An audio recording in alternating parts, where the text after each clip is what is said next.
It's not part of the UK and it's not its own country. This is the Crown dependency of the Isle of Man. We are not part of the United Kingdom of Great Britain and Northern Ireland. Geographically, we are part of the British Isles, or geologically, we're part of the British Isles, but we're not part of the UK. I travelled to this remote island in the Irish Sea to answer the question, what is the Isle of Man? Is it a country? Technically, we're not a country. Is it a nation? We view ourselves as a nation, and a proud nation. I wasn't too sure how it operated, but one thing was for sure. Not part of the United Kingdom. So, how does the Isle of Man work? Well, it is a Crown dependency. And here's what that means. Crown dependency, I don't think it's necessarily enormously well defined, but the island is a self-governing Crown dependency. The self-governing bit is quite often missed out.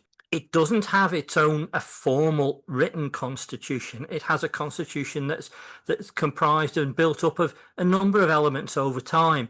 It's so it's not a single document. It is laws. It is legal decisions and precedents and what's been accepted. And once things have been accepted for a few hundred years, they become pretty much accepted. In order to learn more about this legal system, my travels first took me to Tynwald Hill, which sits about 20 minutes from Douglas, the capital. To explain this site, you first need to know about the Isle of Man's government, which is called Tynwald. This has an important and fascinating history that stretches back around 1,000 years. But Tynwald, it's not the oldest government, but it's believed to be the oldest continuously operating parliament. So it was only democratically elected, 150 years ago, but it has been going since Norse times. So why is this hill so important to the Isle of Man's government? Now, it doesn't look like a huge amount today, but this is actually one of the most important historical and social sites on the entire island. It's home to a tradition that's been dating back thousands of years. So every year on the 5th of July, the Parliament come up here to the top of the hill, and the general public gather around, and the Parliament have to declare every new law that was passed that year.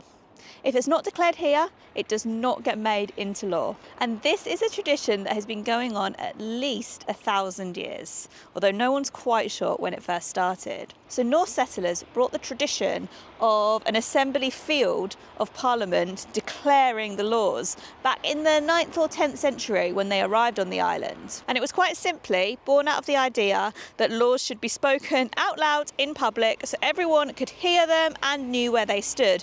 And to be honest, I think that this is a very good idea. I'm going to give an example of one law that was passed in 2024 in the UK, which was the Pet Abduction Act. So if this was happening in London, then it might be that it would happen in the middle of Hyde Park, and Keir Starmer, or whoever was Prime Minister at the time, would appear here and say, I'm declaring a new law. This is the Pet Abduction Act. And this means that abducting or stealing a dog or a cat is now a distinct crime with its own punishments, and it separates it from the general Theft Act. That's how I imagine it going, at least. I've not seen this myself. Now, these 4 tiers, which you can't see as well when I'm standing at the top, but I'll show you it from down below. These represent different social ranks. So the top, where I am now, is for the kings, and then 1 down is for the clergy, 1 down is for the knights, and 1 down is for the freemen. Basically, it's the governor or the Lord of Man. Usually it's the Lord of Man, the Lieutenant Governor, and that's the keys, the Legislative Council, captains of the parish, and the coroners. We're all up on the hill every year. Now, it must be said that for the last 1,000 years, this has just been where the laws are read out. This is not where the Parliament is actually based. The capital and the base of the Parliament on the Isle of Man used to be Castletown, but it is now Douglas. We're going to be visiting both places in this video. Let's head to Castletown first, where we can look at the really curious history behind Isle of Man politics. As we travelled to Castletown by car and train, I was wondering about the history. How did the Isle of Man actually end up with this unique status? Until the end, just after the last ice age, this was West Cumbria. We had a land bridge across to Cumberland, and eventually after the last ice age, sea levels rose, and eventually that bridge was inundated. But ever since then, there's been people on the Isle of Man until the end of what we perhaps call the Long Iron Age over here, when the Vikings started to arrive. It was an island by itself. Then the Vikings settled, and we then had, 350 odd years of Viking rule. So, and at that point, it was a kingdom. It was a kingdom which owed loyalty to Norway. Eventually, Norway and Scotland came to blows, and there was the Treaty of Largs in 1266, and eventually the Isle of Man was effectively sold by Norway to Scotland, or given to them as part of the Treaty of Perth, for 4,000 silver marks. And so we became part of Scotland for about 60 years. Robert the Bruce gave the Isle of Man to one of his followers as a sub-kingdom, so put it back again as a, recognising the fact that the Isle of Man was and had been a kingdom. Scottish, English, sort of various disputes, and then eventually England took charge, and then Edward III basically gave the Isle of Man to one of his followers, William Montacute, who then claimed to be the king or lord of Man because he claimed descent from some of those Norse kings. And then Henry gave the island in 1406 to the Stanley family. So we've made it to Castletown, which is the former capital of the Isle of Man. Now, as the name suggests, the town grew up around its castle. This is Castle Rushen, which was originally a Norse castle.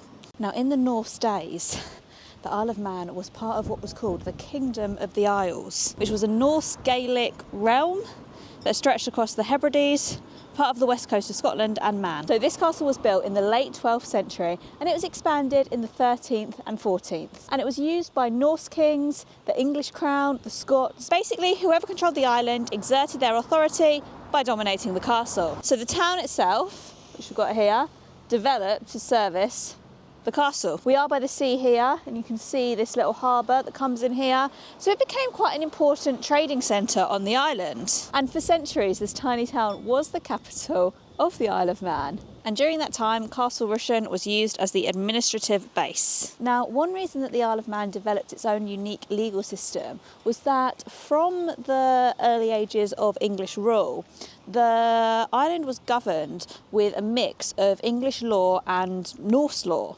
It had kind of Norse traditions and customs, and also modern ideas from English law. And this was the start of the unique legal system that the Isle of Man implements today. For example, roads in the Isle of Man that have national speed limit have no speed limit. You can go as fast as you like, which is also why the TT is here these days. The elected lower house of Tynwald are called Keys, and the historic House of Keys in Castletown is preserved and open to tourists, so we had a look around.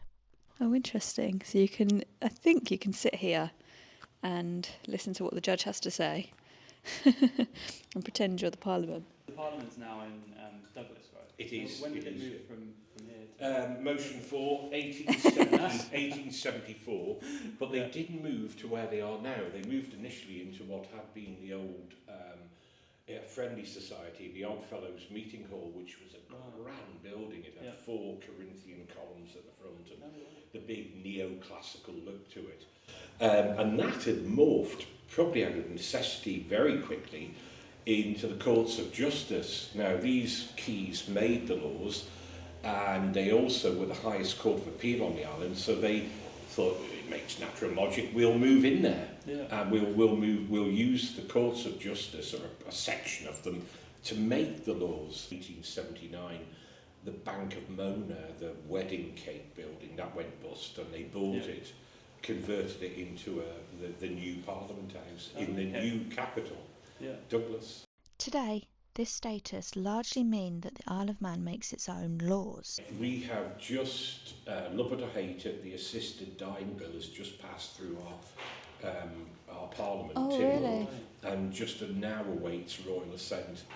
So I believe Miss Leadbeater's plan across for it is put on hold for 5 years across, but over here it's sort of been streamlined straight through. I think that's the nearest clear way I could say we have autonomy to make our own laws here. Most people are proud of this status and they don't want it to change. There are some calls for independence, but they're not the majority. They're not fully independent. And it would not make sense really, because for 80,000 people, yes, you could be, but it costs us a lot. So what we do, we have links with the UK. We can't afford to have embassies around the world or consulates and so on. So basically we have a deal with the UK and effectively, more or less, we pay for that. However, it does have some negative impacts. Nowadays, a lot of UK institutions want to charge Manx students as if they are fully overseas, because so they want to charge, 20, 30,000, whatever, rather than whatever it is. So it does affect that sort of thing. Travel, health insurance. I mean, the Isle of Man and the UK, we've got, they will give emergency health treatment, but if you need repatriation or anything, or surgery or anything, that's got to be paid for. We don't have some of the dedicated facilities. And to be honest, if somebody's going to do some procedure that's fairly rare, if they're going to do it to me, I'd rather go to somebody in the UK who does it, 10 a week rather than someone here who does it, 3 times a year. And there's economies of scale because of the units they've got to have. They have some specializations where they have the kit here and they bring somebody in once a month to come and use it in a clinic. But people do go away for various things. So in fact, one of the biggest users of the airport are the patient transfer flights. Once we'd learned about the politics, we were interested to hear more about Manx culture and language. So we headed to a preserved village where we thought we could learn more about it. So right now we're in a little village called Cregneash. It's on the southernmost part of the island, and this was one of the last holdouts of the sort of Gaelic and Manx language and culture. Being relatively isolated, Cregneash was a rural community, but also a last bastion of the Manx language. So here we've got the world famous Harry Kelly's cottage. Harry never married and he never had kids, so consequently when he died he had no one to leave us to. Otherwise his kids would have got it and then their kids, and it would probably be a private house now, we wouldn't be here. Right, yeah. But his nephew had the foresight to realise that in 1935 when Harry died, excuse me, that it was unusual for people to be living in this way, because there's no electric, there's no running water, and there's no gas or anything like that, no inside toilet. So he donated the cottage to the Isle of Man government, so because he thought future generations might wish to see how it lived. So the room you're in now is what they call, well, it would be your living room, your dining room, and your kitchen.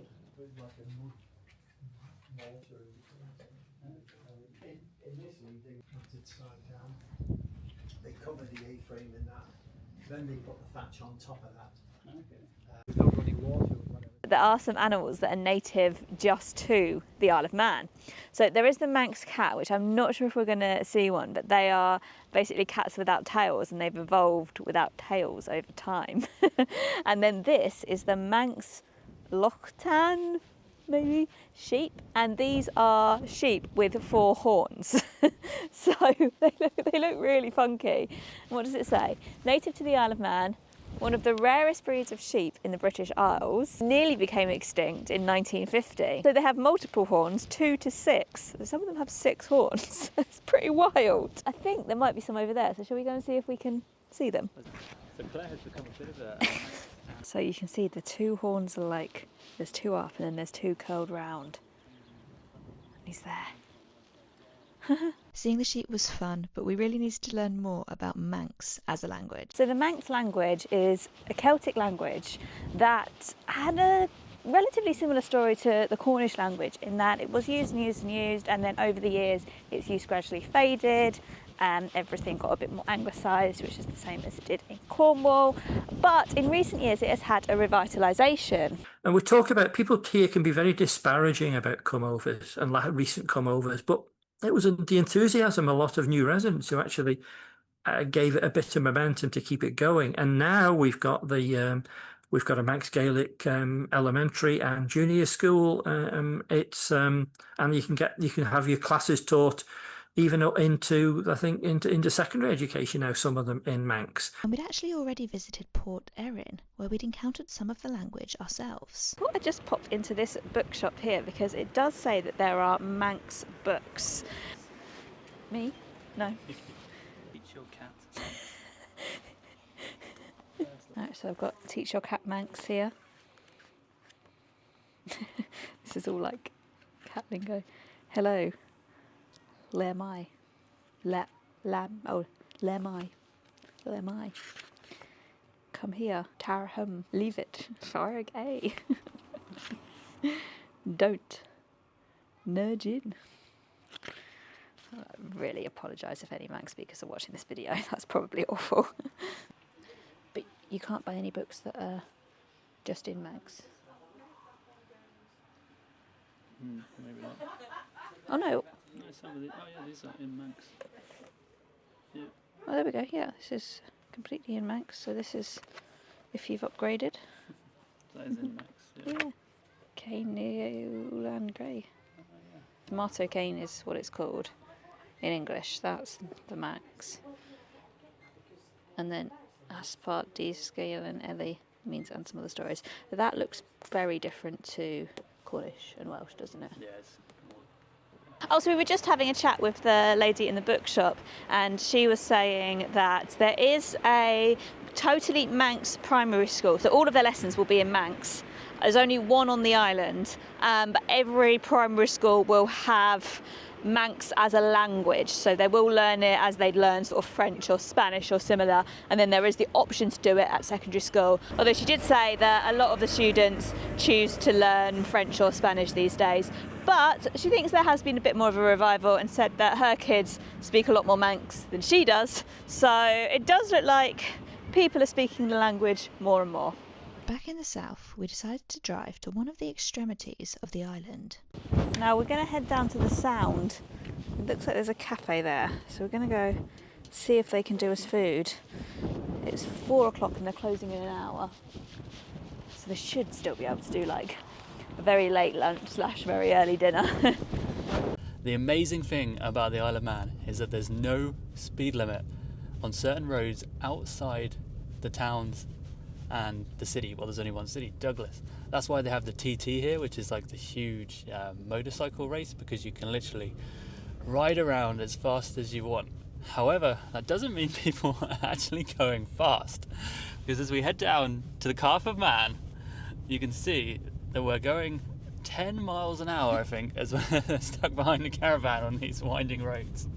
So just because there's no speed limit doesn't mean you can actually go fast. But the amazing thing about the speed limit as well is that it shows how the Isle of Man is very separate from the United Kingdom, because they have the power to make their own laws when it comes to things like speed limits. We've come into the Sound Cafe. Rich is taking photos of his food. And it's not the cheapest. We've paid £30 for 2 large jacket potatoes, definitely large, 1 coffee, and Rich just had tap water. But it is a lovely view. So the Isle of Man definitely isn't a cheap place to visit or indeed to live, but there are some tax benefits thanks to its status. This isn't quite the southernmost point of the Isle of Man, but it's close to it. It's quite a remote, rugged area. We headed back to Douglas with one stop on the way. The Isle of Man has its own currency that's pegged to Great British pounds. So you can spend Great British pounds here, but you can also spend this pound. I'm not 100% sure how it works, but we're just going to see if we can actually get some Manx pounds out the ATM. They'll probably just give us a British £10 note. Oh, no, there we go, there we go. Nice, and you can't spend that in the UK? Probably not. No? Yeah. Oh, we better go spend it now then. There you go. Yeah, I'm not sure if you can spend it in the UK. You'll probably have to take it to a bank to get it exchanged. Oh yeah, you probably could do that, couldn't you? The shopkeeper Yeah. might not take it. So is it a different currency?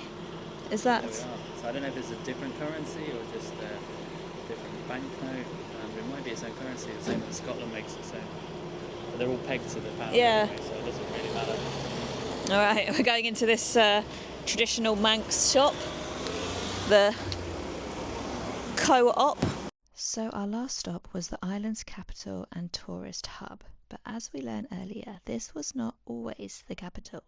And welcome to Douglas. So this is the capital of the Isle of Man, and it is the main destination the passengers, at least passengers who are arriving by ferry, arrive in.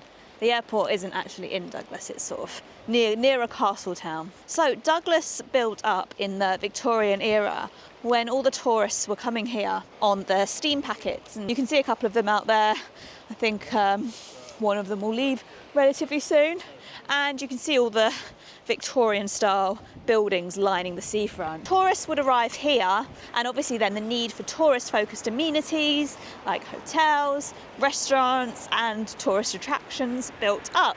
Thanks to tourism, more people were moving to Douglas, and it just became a bit more cosmopolitan, and it made sense that the main population hub be the capital.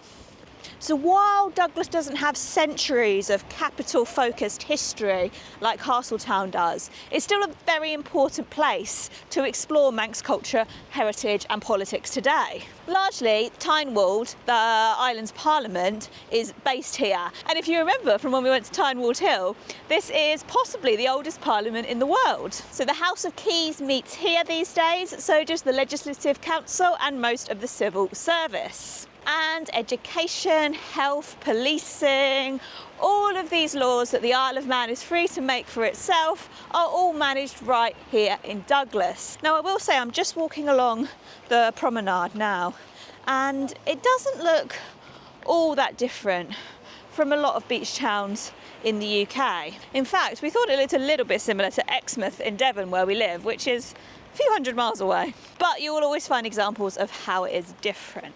There's a Manx museum which explores the culture, identity and history of this island. There's also the Gaiety Theatre, which is a very popular theatre, does do a lot of plays that you'll find elsewhere, but also does do some Manx language plays at times. Then there are festivals, there's the Manx Lit Fest, there's a Celtic festival, and of course there is the Tynwald on the 5th of July. So this is the Isle of Man, not a country, but not part of the UK. And what does it mean to be Manx? It is pride in the place, I suppose. That has to be the easiest. May not be a very understandable one for someone who isn't from here, but that is what defines us. One other thing that the Manx people are very proud of is its fantastic railway. It's home to one of the oldest private railways in the world, and next time I'll be travelling all over the island on this railway. Make sure you're subscribed to see my video, or click here to check out my video of how we got to the Isle of Man, where I had to break a pact. Thanks for watching, and I'll see you next time.